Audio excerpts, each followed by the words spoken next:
Halo teman-teman, bagaimana kabar kalian? Semoga selalu baik. Akhirnya kita tiba juga di kota Tebing Tinggi. Video ini merupakan lanjutan dari cerita mini touring ke kota Pematang Siantar. Oke, untuk detail route kira-kira seperti ini. Yang route pada umumnya. Tapi aku di sini ingin sekedar berbagi gimana kondisi rute ini di awal tahun 2024. Untuk jarak tempuh kira-kira 47 km atau 1 jam perjalanan darat tergantung pembawaan driver dan kondisi jalan. Kota Tebing Tinggi sendiri sering disebut Kota Lemang. Kota Tebing Tinggi dijuluki sebagai Kota Lemang karena lemang merupakan makanan khas Kota Tebing Tinggi yang terbuat dari beras ketan yang dimasak dalam bambu dan digulung dengan daun pisang. Lemang berasal dari Minangkabau dan dibawa oleh masyarakat Minangkabau yang merantau ke kota Tebing Tinggi. Sudah mulai terasa rintik-rintik. Aku mampir dulu ke Indomaret untuk memakai jas hujan. Suasana hujan sendiri menurutku membawa dampak positif terutama untuk suhu kendaraan, karena ketika hujan turun, maka suhu di lokasi tersebut juga akan turun, sehingga membuat angin yang tadinya terasa panas menjadi lebih adem.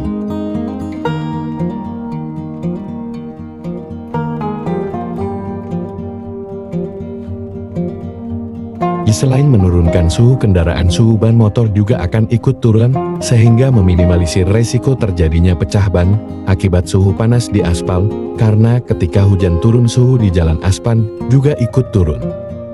Tapi ibarat pedang bermata dua, mengendarai kendaraan sewaktu hujan tetap harus hati-hati agar tidak terjadi kecelakaan akibat aquaplaning. Aquaplaning adalah kondisi saat ban kendaraan kehilangan traksi atau daya cengkeram pada permukaan jalan saat melintasi genangan air. Aquaplaning umumnya terjadi pada musim hujan karena banyaknya genangan air yang bermunculan. Kendaraan yang melintasi permukaan jalan yang tergenang air dengan kecepatan tinggi juga rentan mengalami aquaplaning, jadi sangat penting menjaga kecepatan kendaraan di saat turun hujan. Baiklah teman-teman, mumpung masih di dalam wilayah kota Tebing Tinggi, aku ingin sedikit bercerita tentang sejarah kota Tebing Tinggi. Asal-usul nama Tebing Tinggi berasal dari cerita Datuk Bandar Kajung yang mendirikan perkampungan di sebuah tebing yang tinggi. Diketahui bahwa daerah Tebing Tinggi sudah dijadikan pemukiman sejak tahun 1864. Saat itu, seorang bangsawan dari Bandar Simalungun yang bernama Datuk Bandar Kajung pergi meninggalkan kampung halamannya. Bersama para penggawa dan inang pengasuhnya, melalui kerajaan Padang mereka menyusuri sungai untuk mencari hunian baru. Mereka kemudian bermukim di Tanjung Marulat, sekarang masuk dalam wilayah Kecamatan Rambutan. Namun, kehidupan Datuk Bandar Kajung belum juga tentram, pasalnya, ia terus diburu oleh tentara kerajaan raya. Karena itu, Datuk Bandar Kajung memindahkan pemukimannya bersama pengikutnya. Ia lantas mendirikan hunian di atas tebing yang tinggi. Pemukiman itu sekarang berlokasi di Kelurahan Tebing Tinggi Lama, Kecamatan Padang Hilir. Lahirnya kota Tebing Tinggi pada tahun 1887. Pemerintah Hindia Belanda menetapkan Tebing Tinggi sebagai kota pemerintahan, dan di dekatnya dibangun perkebunan besar. Selanjutnya, pada 23 Juli tahun 1903, pemerintah Hindia Belanda menetapkan Tebing Tinggi sebagai daerah otonom dengan sistem desentralisasi. Untuk melaksanakan pemerintahan, dibentuk Dewan Kota bernama Gementera, yang beranggotakan 9 orang. Dari 9 orang tersebut, 5 diantaranya adalah orang Eropa, 3 orang bumi putera, dan 1 orang timur asing. Kemudian pada 1 Juli tahun 1917, kota Tebing Tinggi resmi berdiri. Oleh sebab itu, setiap tanggal 1 Juli diperingati sebagai hari jadi kota Tebing Tinggi. Setelah kita membahas sejarah kota Tebing Tinggi, mari kita membahas informasi lain soal kota ini. Sebagaimana diketahui, kota Tebing Tinggi bukanlah kota pariwisata tetapi merupakan kota lintas wisata. Mengingat hal itu, maka sangatlah potensial jika kota Tebing Tinggi dikembangkan menjadi daerah persinggahan melalui berbagai kegiatan, baik secara langsung maupun tidak langsung yang memiliki nuansa wisata, seperti tersedianya rumah makan, pusat jajanan yang representatif, hotel losmen, tempat penjualan cenderamata, atau souvenir dan lain sebagainya. Luas wilayah kota Tebing Tinggi mencapai 38,44 km persegi pada tahun 2020, memiliki penduduk sebanyak 172.838 jiwa, dengan kepadatan 4.496 jiwa KM, dan pada akhir tahun 2023 jumlah penduduk sebanyak 180.554 jiwa. Selanjutnya mari kita bahas sedikit peristiwa penting yang terjadi di kota Tebing Tinggi. Kerusuhan Mei tahun 1998. Saat lahirnya Reformasi Indonesia pada Mei tahun 1998, kota Tebing Tinggi juga tak luput dari kerusuhan terhadap etnis Tionghoa. Masyarakat yang saat itu tercekik ekonominya karena harga yang membumbung tinggi, beramai-ramai melakukan penjarahan toko-toko milik etnis Tionghoa. Pertokoan Jalan Suprapto dan KH Dahlan tak luput dari penjarahan. Beberapa kilang padi milik etnis Tionghoa juga dijarah. Dampaknya seluruh pertokoan di seluruh kota tutup. Bahkan selama 3 tahun, sejak penjarahan, kota Tebing Tinggi sepertinya lumpuh pada malam hari, karena tidak adanya toko yang berani buka pada malam hari. Banjir besar tahun 2001. Akhir tahun 2001, banjir besar melanda hampir seluruh pesisir timur Sumatera Utara. Tebing Tinggi juga tidak luput dari bencana besar ini. Dua sungai besar yang membelah kota ini, yakni Sungai Padan dan Sungai Bahilang meluap. Selama 3 hari air merendam, ditambah dengan lumpuhnya aktivitas masyarakat kota, beberapa kendaraan antar kota dari dan menuju kota Medan terjebak banjir, dan terpaksa menginap di jalanan kota Tebing Tinggi. Tidak ada korban jiwa dalam banjir ini, namun kerugian materi yang ada tidak bisa terelakkan.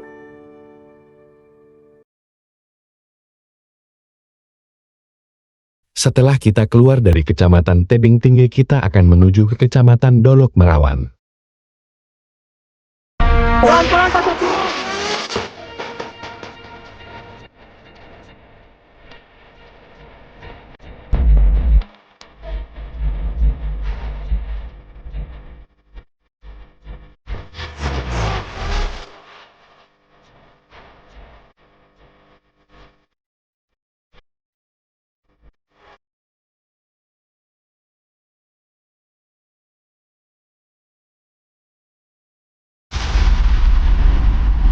Baiklah teman-teman, mari kita bahas hal-hal menarik yang ada di Kecamatan Dolok Merawan.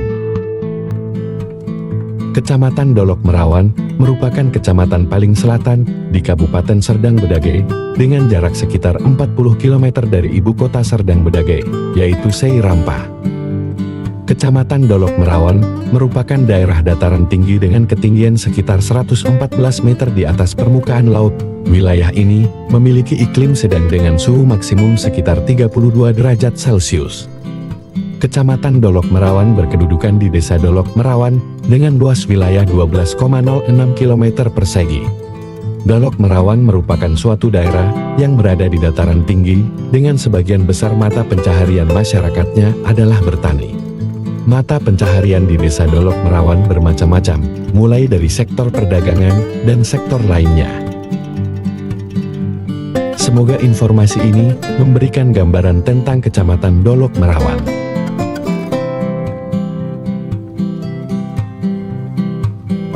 Setelah melewati Kecamatan Dolok Merawan, kita akan menuju Kecamatan Tapian Dolok. Akan tetapi tidak banyak informasi yang bisa aku dapatkan tentang kecamatan ini, jadi kita akan sedikit membahas Kabupaten Simalungun yang merupakan induk dari Kecamatan Tapian Dolok. Kabupaten ini merupakan rumah bagi masyarakat Batak Simalungun. Pusat pemerintahan atau ibu kota dari kabupaten ini telah resmi berpindah ke Kecamatan Raya pada tanggal 23 Juni tahun 2008 dari kota Pematang Siantar yang telah menjadi daerah otonom, setelah tertunda selama beberapa waktu pada tahun 2021. Penduduk Kabupaten Simalungun berdasarkan Kementerian Dalam Negeri tahun 2021 berjumlah 1.038.120 jiwa, dengan kepadatan 237 jiwa per kilometer persegi. Luas kabupaten ini sekitar 4.372 km persegi, atau 6% dari total luas Provinsi Sumatera Utara, dan bisa menampung hampir 6 kali negara Singapura. Potensi ekonomi Kabupaten Simalungun sebagian besar terletak pada produksi pertaniannya. Produksi lainnya adalah hasil industri pengolahan dan jasa. Selama tahun 2020, Kabupaten Simalungun menghasilkan antara lain 336.332 ton padi, 234.977 ton jagung, dan 213.319 ton ubi kayu yang menjadikan Kabupaten Simalungun sebagai penghasil padi, jagung, dan ubi kayu terbesar di Sumatera Utara. Produksi tanaman pangan lainnya yang cukup besar dari kabupaten ini adalah kedelai, kacang tanah, dan ubi jalar, tanaman perkebunan rakyat yang memberikan kontribusi sebesar 25,41% terhadap produk domestik regional bruto Simalungun antara lain karet, kelapa sawit, kopi, teh, aren, vanili, kelapa, coklat, cengkeh, kulit manis, kemiri, lada, dan pinang. Kabupaten Simalungun menjadi kawasan transit dan terletak di Jalan Raya Medan Pematang Siantar yang merupakan bagian dari jalan lintas tengah Sumatera. Ibu kota Kabupaten Biraya juga merupakan titik temu antara lingkar Danau Toba dan kota Pematang Siantar menuju Brastagi maupun sebaliknya. Jalan tol tebing tinggi Danau Toba juga menjadi prioritas pemerintah dalam promosi pariwisata Danau Toba. Sekarang mari kita bahas asal-usul nama Simalungun dari cerita rakyat. Terdapat cerita rakyat yang beredar perihal asal-usul nama Simalungun, dikutip dari 88 cerita terbaik asal-usul nama daerah oleh Marina Asril Reza. Berikut kisah selengkapnya. Dahulu kala, kerajaan Tanah Jawa yang terletak Kampung Nagur dipimpin oleh seorang raja yang adil dan bijaksana. Kerajaan ini bermarga Sinaga. Kerajaan Tanah Jawa berdekatan dengan kerajaan kecil lainnya, yaitu Kerajaan Raya dari marga Saragi Garingging dan Kerajaan Silu dari marga Purba Tambak. Ketiga kerajaan tersebut berhubungan baik dan rukun, meskipun berbeda marga. Mereka selalu saling membantu.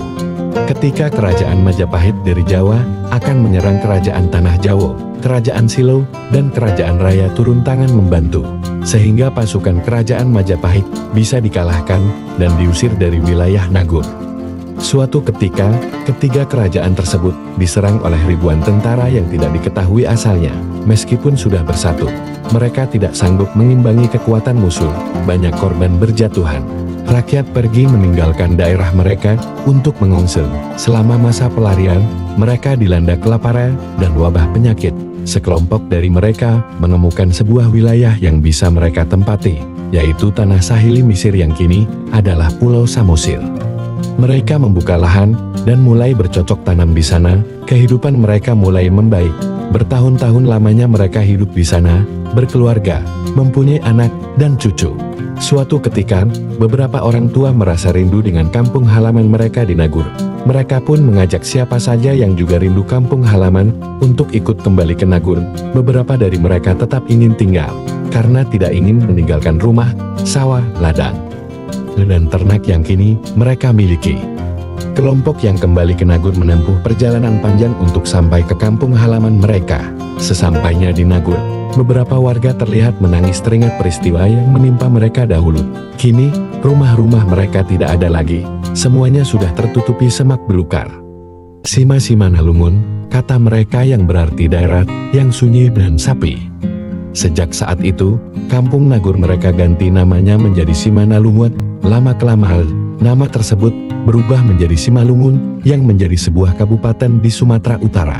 Berdasarkan cerita rakyat di atas, asal-usul nama Simalungun bermula dari ucapan masyarakat yang kembali ke wilayah Nagur yang sudah menjadi sepi, yakni Sima-Sima Nalungun. Perlu kamu ketahui pula, sebelum tahun 1933, wilayah satu ini terbagi atas 4 kerajaan, yaitu Kerajaan Silau, Kerajaan Siantar, Kerajaan Tanah Jawa, dan Kerajaan Panai. Keempat kerajaan tersebut entah dikenal dengan istilah Raja Berempat. Namun, usai kemerdekaan RI, wilayah yang berbatasan dengan Asahan, Karo, Deli Serdang, dan Tapanuli Utara itu akhirnya berubah menjadi sebuah kabupaten yang dipimpin oleh seorang bupati. Demikianlah informasi tentang asal-usul nama Simalungun, semoga menambah wawasan. Selanjutnya mari kita bahas kota tujuan akhir kita, yaitu kota Pematang Siantar. Pematang Siantar adalah salah satu kota di Provinsi Sumatera Utara, Indonesia, yang merupakan enklave dari Kabupaten Simalungun. Karena letak Pematang Siantar yang strategis, kota ini dilalui oleh jalan raya lintas Sumatera. Kota ini memiliki luas wilayah 79,97 km persegi dan berpenduduk sebanyak 274.000 jiwa berdasarkan sensus tahun 2022. Kota Pematang Siantar, yang hanya berjarak 128 km dari kota Medan dan 50 km dari Parapat, sering menjadi kota perlintasan bagi wisatawan yang hendak ke Danau Toba. Sektor industri yang menjadi tulang punggung perekonomian kota ini adalah industri besar dan sedang. Dari seluruh total kegiatan ekonomi, pada tahun 2000 kota ini mencapai 1,69 triliun rupiah. Pangsa pasar industri mencapai 38,18% atau 646 miliar rupiah. Sektor perdagangan, hotel dan restoran menyusul di urutan kedua dengan sumbangan 22,77% atau 385 miliar rupiah. Sebelum proklamasi kemerdekaan Republik Indonesia, Pematang Siantar merupakan wilayah dan pusat pemerintahan dari Kerajaan Siantar, yaitu satu dari 7 kerajaan yang ada di Simalungun. Kerajaan Siantar, yang berkedudukan di Pulau Weling, dan raja terakhir dari dinasti ini adalah keturunan marga Damanik, yaitu Tuan Sang Nawanuh Damanik. Ia mulai memerintah sebagai raja di Kerajaan Siantar sejak tahun 1889 hingga tahun 1904. Setelah Belanda memasuki daerah Sumatera Utara, daerah Simalungun menjadi daerah kekuasaan Belanda, sehingga pada tahun 1907 berakhirlah kekuasaan Raja-Raja kontroleur Belanda yang semula berkedudukan di perdagangan. Pada tahun 1907 dipindahkan ke Pematang Siantar. Sejak itu Pematang Siantar berkembang menjadi daerah yang banyak dikunjungi pendatang baru. Bangsa Cina mendiami kawasan Timbang Galung dan Kampung Melayu. Kota Pematang Siantar dapat diakses melalui 2 sarana transport darat, bus dan kereta api. Secara umum, transportasi dalam kota dilayani oleh sarana angkutan kota dan becak motor. Terminal bus terbesar di Pematang Siantar terdapat di Terminal Paruasan. Luyen merupakan titik transit bagi hampir seluruh angkutan kota dan bus antar kota. Bus-bus yang melayani rute dari dan ke Pematang Siantar terdapat banyak pilihan, antara lain adalah ALS, PMH, INTRA, Sentosa BNN, Sejahtera, Eldivo, Paradep dan Tiumas Eksekutif. Bus-bus tersebut melayani rute antara lain ke Medan, Brastagi, Pekanbaru, Padang, Tarutu, Parapat, Kota Nopan, Sibolga, hingga Jakarta. Karena rumah saya sudah dekat, maka berakhirlah video ini. Terima kasih sudah menonton sampai menit ini. Saya akan terus belajar dan memperbaiki kualitas video ini.